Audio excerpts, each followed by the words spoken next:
Ketika kita berbicara tentang tazkiyatun nafs, pensucian jiwa, maka disebutkan oleh Asy-Syaikh Ahmad Farid, kita sedang membersihkan organ terpenting di dalam tubuh kita.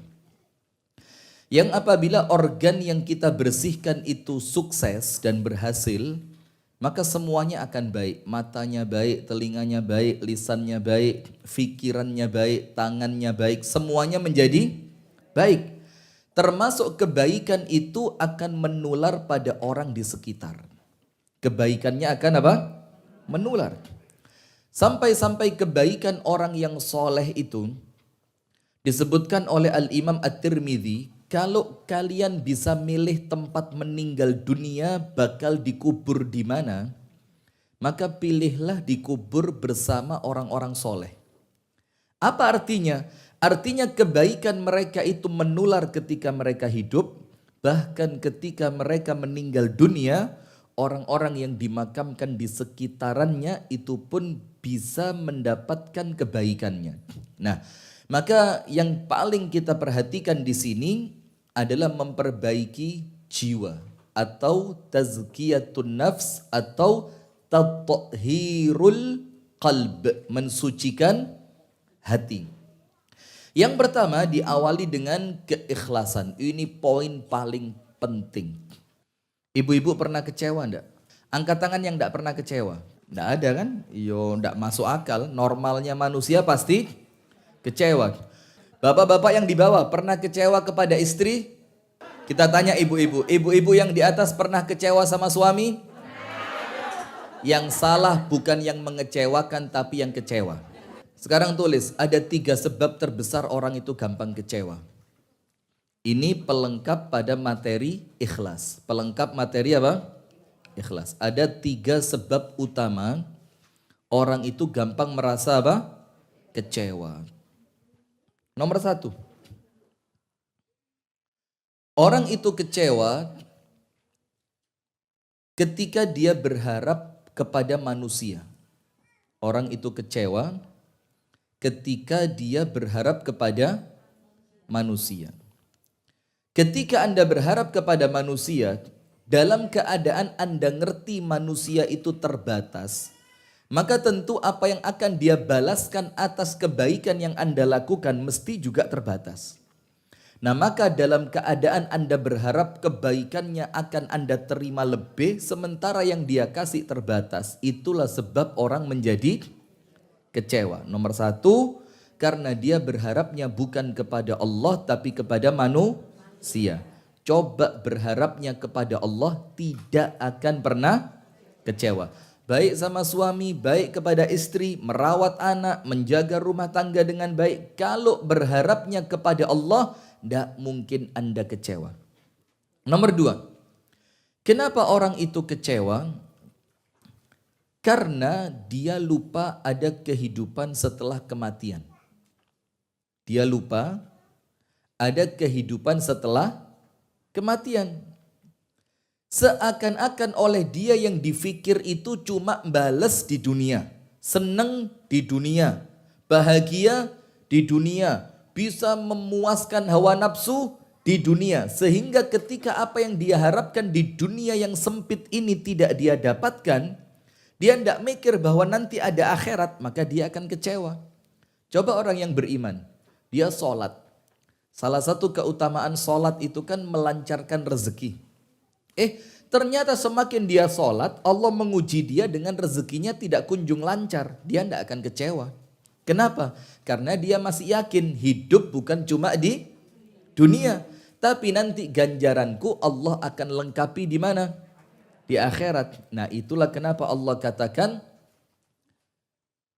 wa innama tuwaffawna ujurakum yaumal qiyamah. Justru balasan untuk kita itu Allah sempurnakan bukan di dunia tapi di mana? Di akhirat. Nah, maka kalau Anda mikirnya cuma dunia, insya Allah pasti apa? Kecewa. Maka ketika Anda merasa dikecewakan, ojo bingung. Masih ada kehidupan setelah kematian.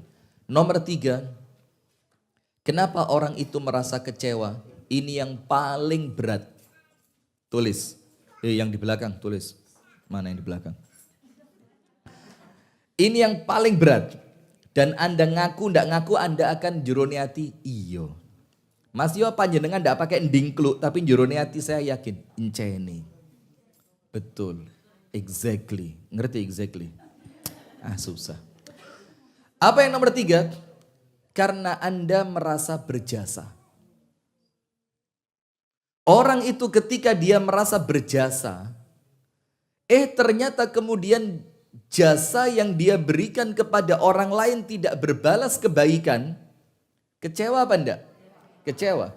Dan ini jangankan manusia biasa seperti kita yang banyak dosa. Para sahabat Nabi mengalami. Istri coba, kamu coba dulu nikahnya enggak sama aku. Ya gak dadi koyok ngini. Kecewa dia sama suaminya. Kenapa?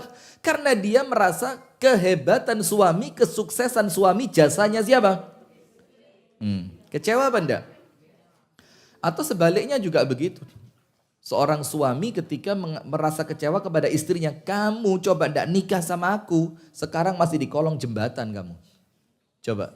Dia merasa apa? Berjasa. Dan itu yang terjadi di sahabat Nabi dari kalangan kaum Ansor. Dari kalangan apa? Ansor. Apa kisahnya orang-orang Ansor ibu-ibu sekalian? Jadi ketika Rasulullah pulang perang. Dan ternyata peperangan itu tidak jadi. Karena musuhnya nyerah.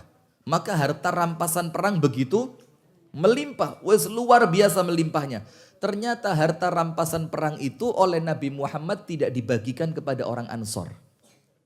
Dalam keadaan orang Ansor ini sudah nunggu-nunggu. Oh ini jatah kami hari ini. Karena orang Ansor menganggap ini waktunya Nabi Muhammad balas budi. Dulu Nabi Muhammad terusir dari Mekah, kami yang nampung di Madinah. Dulu Nabi Muhammad tidak dipercayai di Mekah, kami yang mengimani di Madinah. Dulu Nabi Muhammad datang dari Mekah menuju Madinah tidak punya apa-apa, kami yang ngasih hadiah buat Nabi Muhammad. Ini waktunya Nabi Muhammad balas budi. Ternyata rampasan perang itu Rasul habiskan untuk siapa? Mu'allaf. Orang-orang yang baru masuk Islam. Akhirnya mulai keluar selentingan-selentingan orang Ansor. Ini Nabi Muhammad tidak ngerti sama kita katanya. Dulu dia ditolak kita yang nerima. Dia diusir kita yang nampung. Dia tidak punya apa-apa kita yang bantu. Dia didustakan kita yang mengimani. Kok sekarang waktunya bagi-bagi kita dilupakan? Sudah sama Nabi Muhammad akhirnya dikumpulkan mereka. Terus dibilang apa? Lau qultum la saddaqtum wa la suddiqtum.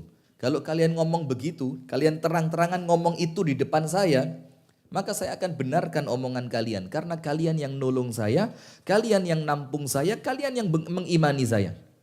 Tapi kemudian Rasulullah bilang, tapi wahai orang-orang Ansor, bukankah kalian bersyukur kepada Allah ketika mereka orang-orang mu'allaf ini pulang bawa uang, yang uang itu adalah fitnah. Uang itu apa?